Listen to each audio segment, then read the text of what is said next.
forme d'avertissement lancé à Bassirou Diomaye Faye. On écoute.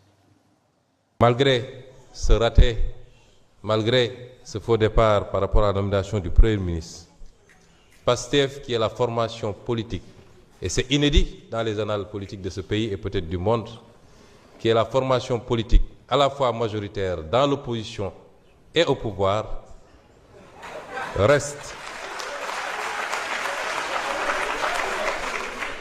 reste ouvert à une discussion responsable qui met de côté les égos pour trouver les voies et moyens d'une gouvernance apaisée et terminer ce mandat dans les meilleures conditions. Et cette discussion ne se fera pas autour des hommes et des femmes.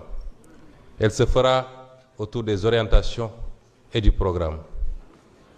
Sur quoi devrons-nous entendre désormais avec l'exécutif? Quels sont les engagements qui ont été pris récemment sur la question liée à la restructuration? Quelles perspectives pour le maintien du pouvoir d'achat et éviter de faire subir aux Sénégalais les conséquences d'une augmentation? Quid de la justice et du jubal jubbanti? Autant de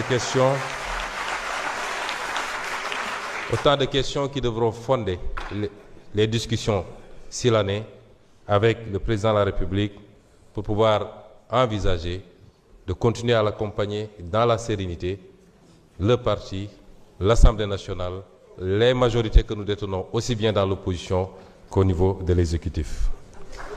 Et j'en appelle donc à la responsabilité, au sens du dépassement. On ne peut pas être dans un système d'hyperprésidentialisme au Sénégal aujourd'hui. Et la configuration actuelle en a décidé ainsi. Et de son côté, l'opposition, menée donc par Aïssata Tall Sall, qui a tenté désespérément de faire invalider cette procédure de réintégration, dénonce un coup d'État institutionnel et un forcing illégal. On écoute. Cette procédure était illégale, elle est absolument illégale. La démission de Malick Ndiaye, je suis désolé de le dire, n'a pas respecté les dispositions du règlement intérieur. Or, que disent les dispositions du règlement intérieur? En cas de vacance de la présidence de l'Assemblée nationale, par la démission, par l'empêchement définitif ou par le décès du président de l'Assemblée, le premier vice-président, après avoir convoqué le bureau qui le constate, en informe l'Assemblée. Donc voilà la procédure.